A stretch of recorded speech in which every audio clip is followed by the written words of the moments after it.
Je suis fière aujourd'hui en tant que ministre de la Culture de pouvoir inaugurer cette exposition phare parce que ce centre Pompidou-Metz, c'est le plus beau cadeau qu'on ait pu faire à la Lorraine depuis bien longtemps.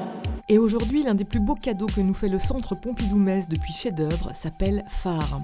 Miro, Picasso, Delaunay, Soulages, Léger, pour ne citer qu'eux, la simple évocation de leur nom donne le vertige.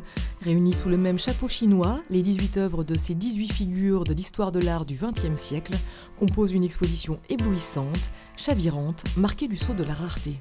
Plutôt qu'une thématique, on parle plutôt d'un fil rouge, un fil rouge qui partirait de la figuration vers l'abstraction ou du noir vers la lumière, comme si le phare balayait cette exposition de son faisceau pour proposer un parcours qui n'est pas chronologique et dans lequel on a privilégié des contrepoints entre les œuvres, des clins d'œil, des références d'œuvre en œuvre. Des œuvres ici qui frappent par leur gigantisme, 18 œuvres monumentales accrochées sur des murs de 18 mètres de haut.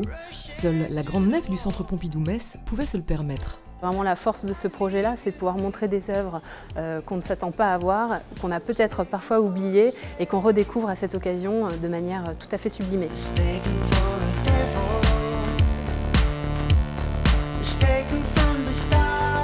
Chaque panneau est constitué de 4 éléments qui ont été ici apposés en tout début de montage parce qu'elles ont demandé toute une logistique très particulière, la présence de restauratrices qui sont venues préparer l'œuvre jusqu'au dernier détail pour qu'elle soit absolument parfaite.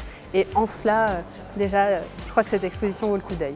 En prenant ces quartiers pour 2 ans, l'exposition répond à la volonté de la ministre Aurélie Filippetti de voir le centre se doter d'une exposition permanente. Au-delà de son aspect pharaonique, Phare, qui n'est autre que le titre d'un poème de Charles Baudelaire, entend également séduire le plus grand nombre à travers la mise en place de cartels dédiés aux enfants, de visites thématiques ou encore de spectacles vivants. Elle offrira ainsi une lecture toujours renouvelée de ses œuvres.